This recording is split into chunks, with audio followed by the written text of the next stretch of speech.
Buonasera, bentrovati a F Motori, il magazine settimanale del motorsport su Telefriuli. Un saluto da Marco Angileri, una nuova puntata quasi interamente dedicata al rally. Dopo il servizio d'inizio passeremo con il nostro ospite, il pilota di rally Edoardo De Antoni, il 25enne dell'ACI Team Italia. E poi seconda parte, un'altra bella sorpresa, questa volta per gli amanti delle due ruote.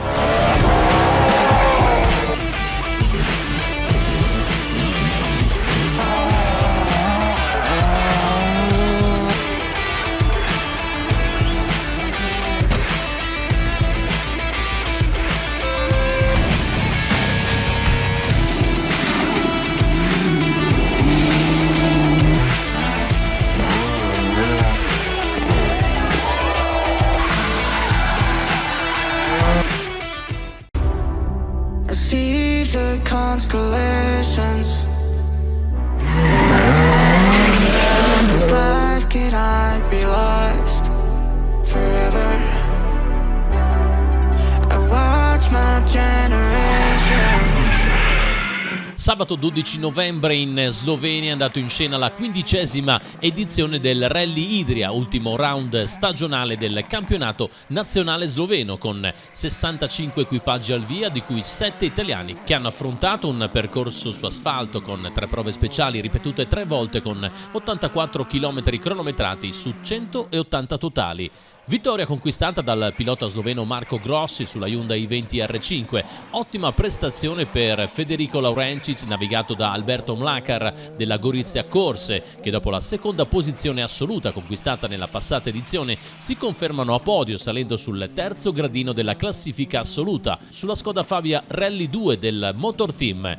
L'equipaggio goriziano ha sempre battagliato per le prime posizioni e, nonostante nella seconda prova abbiano leggermente toccato una gomma contro un mattone antitaglio, sono riusciti a guadagnare una posizione in classifica, impensierendo il pluricampione austriaco Baumschlager, secondo assoluto, che a fine gara li ha preceduti di 12 secondi e, difendendosi dalla rimonta del 6 volte campione sloveno rally Rock Turk al volante della Hyundai i20 della Friul Motor, staccato di solo mezzo secondo da Laurencic e Mlakar. Sofferta gara Rally Idria per Fabio Grenden e Marco Komar su Opel Astra, che concludono al 6° posto di classe nonostante una foratura e la rottura di un ammortizzatore. Secondo posto di classe per il cividalese Mattia Blasutto, assistito alle note da Andrea Rivis con la Golf GT, per loro una gara condizionata da 2 forature. Enrico De Corti e Simone Bassetti su Peugeot 106 chiudono 15esimi di classe 6. Ritiro per Luigi Terpin, affiancato da Luca Benossi su Opel Kadett GTE a causa di un problema alla frizione. Problemi al cambio ha lasciato l'amaro in bocca a Christian Terpin e Stefano Jerman su Renault Clio RS, costretti al ritiro quando si trovavano al primo posto di classe 7. Ritiro nel rally sloveno anche per Alessandro e Sebastiano Mitri su Skoda 130.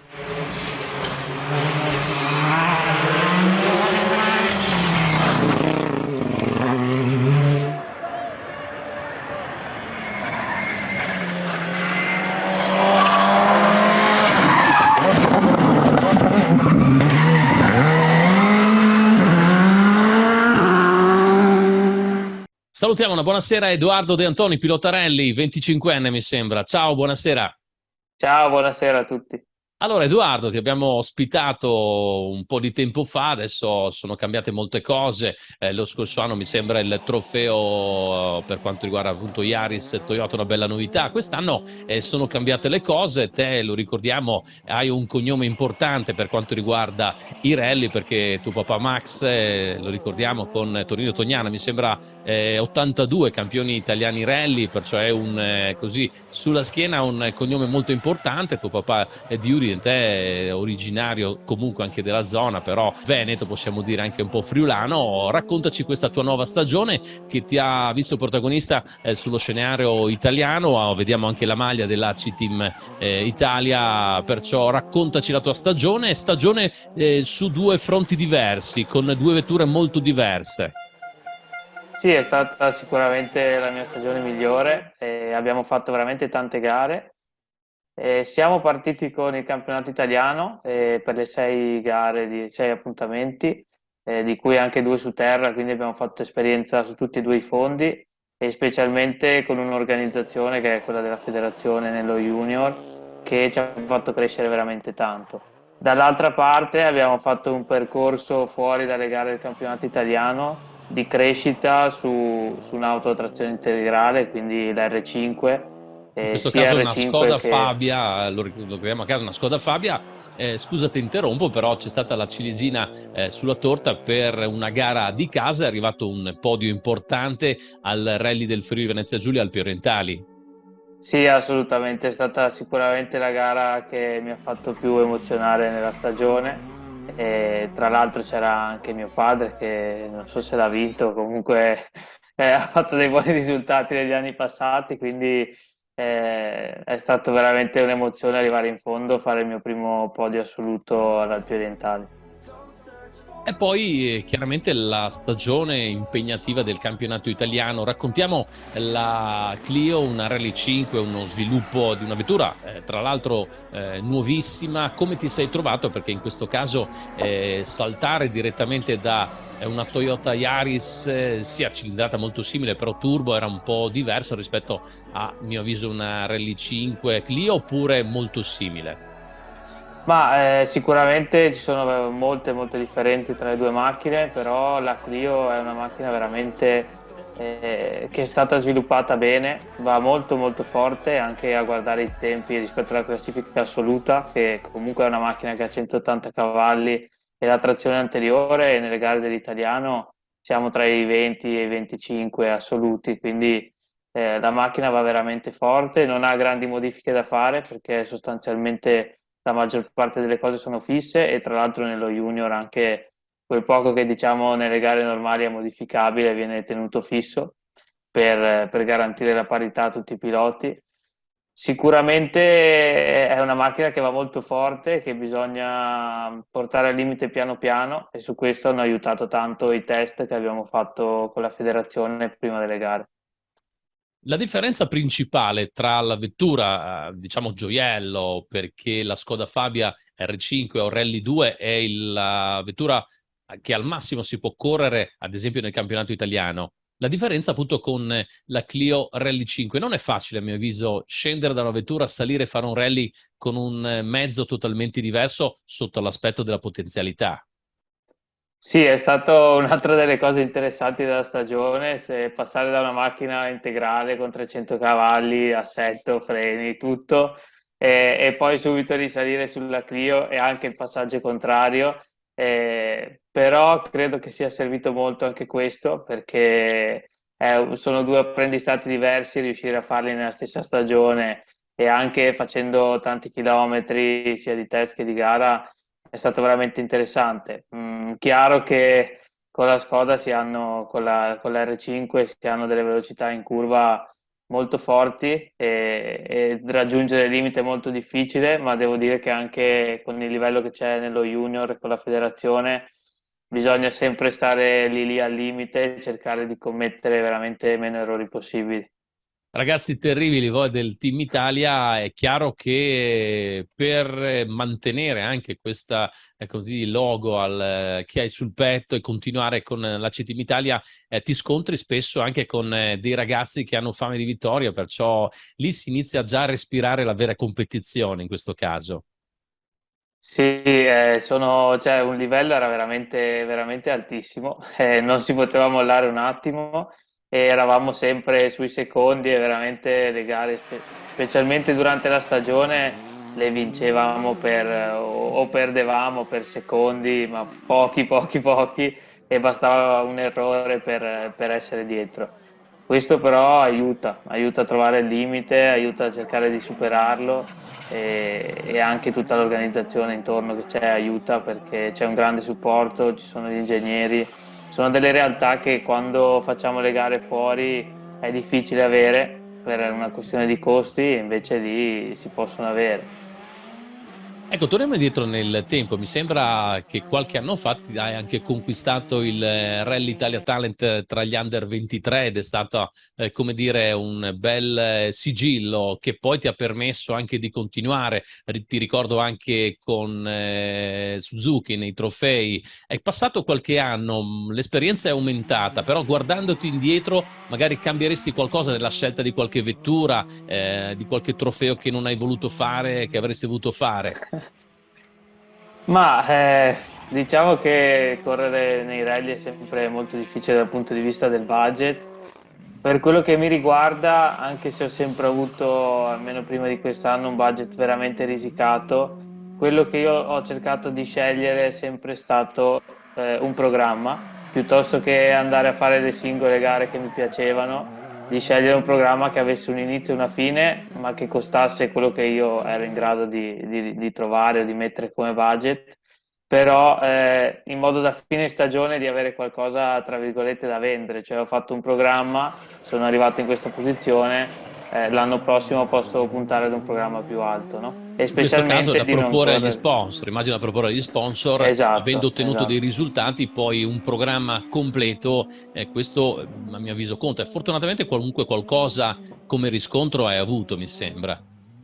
Sì, assolutamente, e anche il fatto eh, di riuscire a non fare solo le gare di casa, ma cercare magari di fare una gara in meno, ma fare le gare lontani da casa, andare i giorni giusti e riuscire a fare la gara così quando si torna si ha veramente molta più esperienza e poi quando si va nel campionato italiano o magari anche fuori dall'Italia penso che sia un grande aiuto. Senti, qualche suggerimento particolare che continua a darti tuo papà, visto la sua grande esperienza come navigatore, che comunque come uomo di rally che ha vinto tanto, anche un campionato italiano, qual è? Quello che magari ti viene più in mente quando ci sono delle competizioni, quando magari ti trovi più in difficoltà? Ma quello su cui mio papà spinge sempre e ha sempre spinto è che le gare vanno finite perché non si vincono le gare se si va fuori strada, quindi è quello di fare sempre chilometri, esperienza e cercare di imparare il più possibile ed è quello che ho sempre cercato di fare, tant'è che posso dire di non essere un pilota particolarmente falloso perché penso che se andiamo a una gara invece che fare 40 km forte e poi uscire di strada, è meglio farne 90, ma un pochino più piano, tra virgolette, ma essere sicuri di arrivare in fondo e aver fatto tanta esperienza, in modo che quando c'è da spingere veramente forte siamo più tranquilli e abbiamo più esperienza. Competizioni, sport, tu arrivi da un altro mondo totalmente diverso dal mondo dello sci, che tra l'altro continui ad affrontare non più nelle competizioni, mi sembra che sei maestro di sci, però ti ha insegnato, ti ha lasciato l'impronta, questo modo di affrontare i rally, perché è sempre una competizione, la concentrazione, tutto ciò che sta dietro una gara in genere.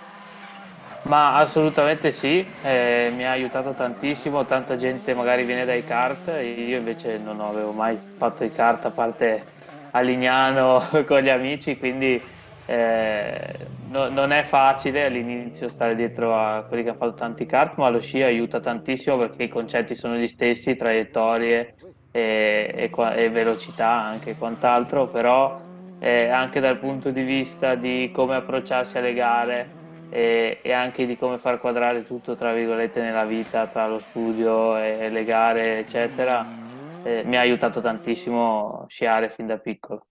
Senti, te sarai al Piancavallo ancora come maestro di sci nella stagione che sta per iniziare? Certo, certo, Senti, la ogni mia anno domanda era chiaramente anche continuiamo.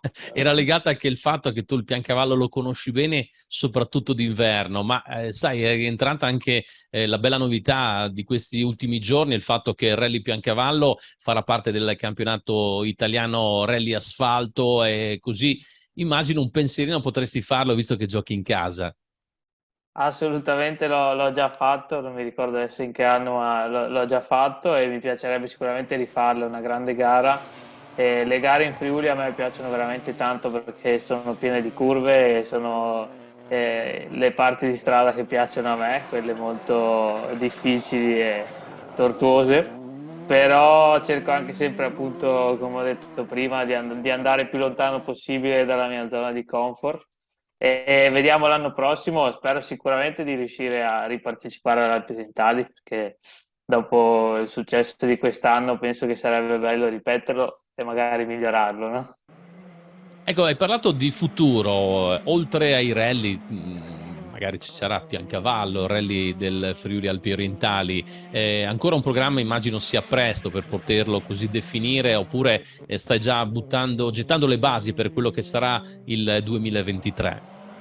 Ma in realtà ci stiamo già lavorando e l'idea è quella di un progetto internazionale e ci stiamo lavorando in questi giorni e speriamo di riuscire a chiuderlo entro fine anno, che sarebbe assolutamente positivo, anche perché tutto il lavoro fatto quest'anno in cui abbiamo fatto 15 gare, quindi è stato un lavoro molto impegnativo per tutti, per me, ma anche per tutte le persone che hanno creduto nel progetto e che voglio ringraziare.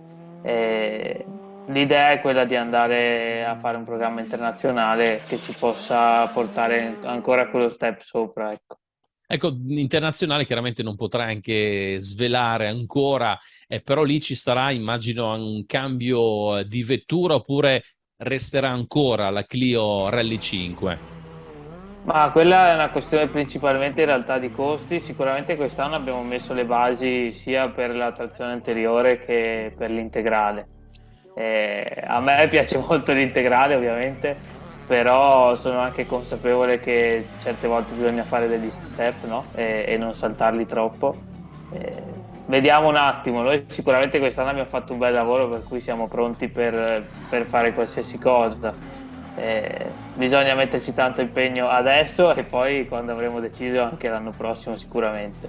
Ecco, il rapporto continuerà ovviamente anche con AC Team Italia.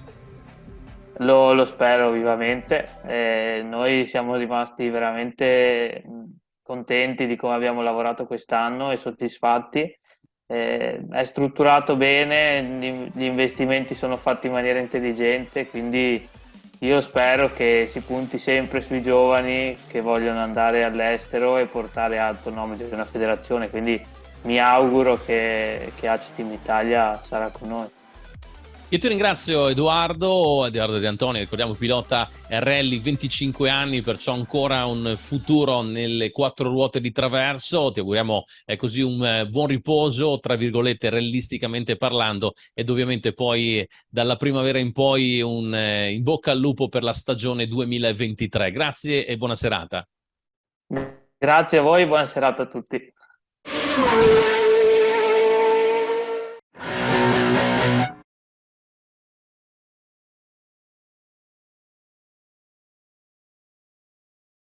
Negli anni '80 c'era la moda della Parigi-Dakar, è venuta fuori questa specialità famosa in tutto il mondo, con questi percorsi lunghissimi, e a me è venuta un'idea.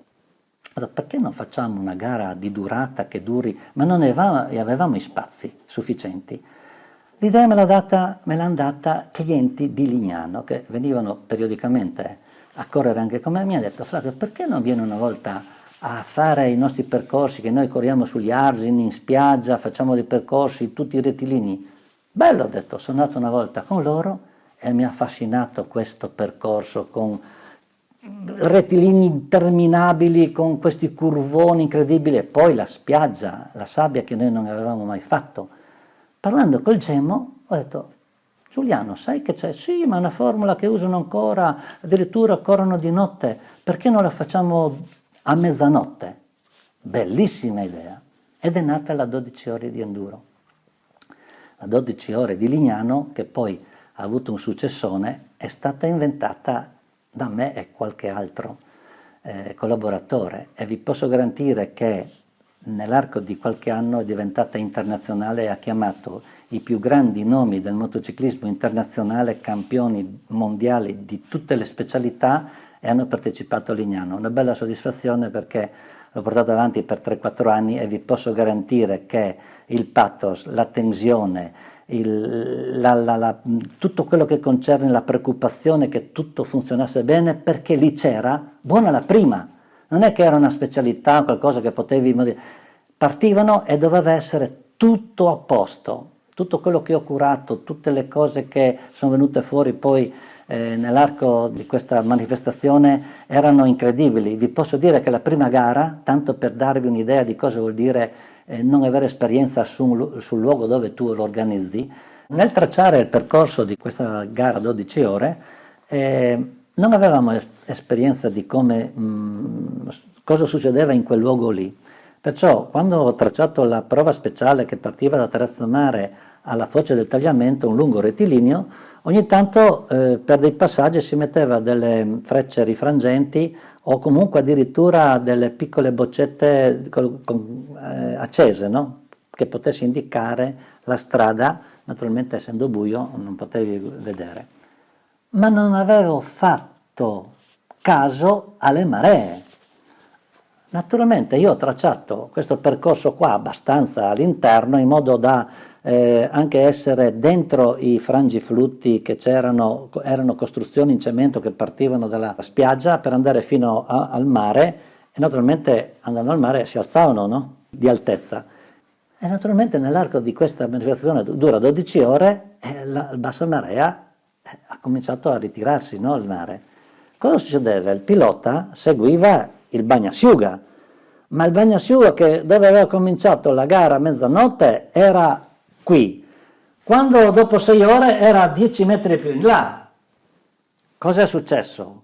Che il turno che è partito quando la bassa marea si era ritirato il mare ha cominciato ad andare il bagnasciuga. Cosa è successo? Che a un certo punto si sono ritrovati questi frangiflutti alti mezzo metro nel buio.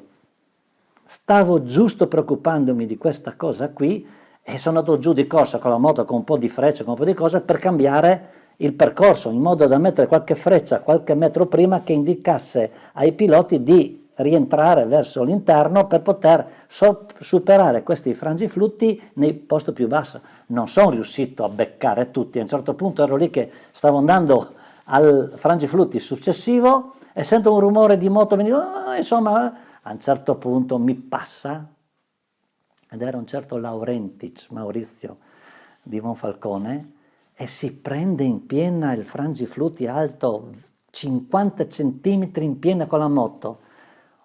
Ho sentito solo un boom, un urlo, questa moto che girava a 180 gradi nel buio col faro che illuminava cielo, spiaggia, e sentito il pom, questo dolore della schiena. Corro verso di lui per chiedergli se ha fatto male. Tirami sulla moto. Ed è partito contrario, contro la partenza, perché era andato fuori di orientamento. Si è accorto dopo 300 metri, è tornato dietro. Metti le frecce, quel cazzo di frecce! Insomma, questo è un altro aneddoto. 12 ore di intervento, avremo una giornata da raccontare.